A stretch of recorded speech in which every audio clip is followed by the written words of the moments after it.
யாதும் ஊரே யாவரும் கேளீர். இன்றைக்கு ஒரு ஜாதகம் திருமண பொருத்தத்துக்காக வந்தது. பையனோட ஜாதகம் பார்த்தா ரொம்ப நல்ல ஜாதகம்.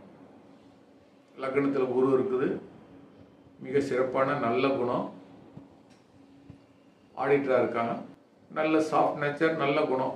ஆனால் பெண்ணோட ஜாதகம் துலா லக்னம், 11ஆம் அதிபதி சூரியன் லக்னத்தில் நீசம் பெற்று, 2 மற்றும் 7க்கு அதிபதி செவ்வாய் உச்சம் பெற்று, 8ல் சனி. இப்போ 8ல் இருக்க சனி 2ஆம் பாவத்தை பார்க்கும், 4ல் இருக்க செவ்வாய் 7ஆம் பாவத்தை பார்க்கும். அப்போ 2, 7, 8 கெட்டு போச்சு. லக்னத்தை ராகுவுடன் இணைந்த குரு பார்க்குது. குரு சண்டால யோகத்தில் குரு லக்னத்தை பார்க்குது. லக்னத்தில் நீசம் பெற்ற சூரியன். இந்த பெண் காவல்துறையில் இருக்காங்க.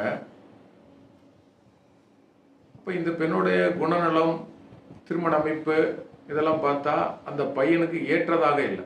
இதை பொறுத்த பார்க்க முடியாது. நான் சொல்கிறேன், இல்லை வேலையில் இருக்குது, அப்படி அவங்க அந்த வசதி வாய்ப்பு எதிர்பார்த்துட்டு இருக்காங்க. அப்புறம் அந்த பையனுடைய தகப்பனாருக்கு பர்சனலாக கூப்பிட்டு சொல்லிட்டார். ஏன்னா துலாம் ராசி கெட்டு போச்சு அப்படின்னாவே அவர்களுக்கு திருமணத்தை தாண்டிய அல்லது ஒன்றுக்கு மேற்பட்ட நினைவு உண்டாகும். ஏற்கனவே பார்த்துருக்கோம், அது பல 50-60 ஜாதகங்களில் செக் பண்ணியிருக்கோம். குரு சண்டால யோகம், சண்டால வேலை அப்படின்னாவே கொஞ்சம் தரம் குறைவான இந்த அமைப்பில் இருக்கக்கூடியது. இப்போ இந்த மாதிரி ஜாதகங்களை கண்டிப்பாக இணைக்கக்கூடாது.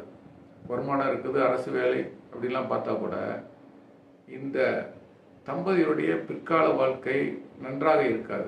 அப்போ அந்த பெண்ணுக்கு இதே போல அமைப்பில் உள்ள ஜாதகத்தை இணைக்கிறது தான் நல்லதும் கூட. ஏன்னா லக்னாதிபதி நீச்சமாகி நீச்சம் பெற்ற சுக்கிரன் உச்ச புதனோட இணைஞ்சிருக்குது. நீச்சபங்க ராஜயோகத்தில் இருக்குது. சுக்கிரன் அளவுக்கு அதிகமாக பலம் பெறக்கூடாது. அந்த பையனுக்கு சுக்கிரன் 10ல் இருக்குது, அது நிஷ்பலம், இது நீச்சபங்க ராஜயோகம். இப்போ திருமண பொருத்தம் எடுக்கும்போது இந்த மாதிரி ரொம்ப முக்கியமாக கவனமாக பார்த்து எடுக்கணும்.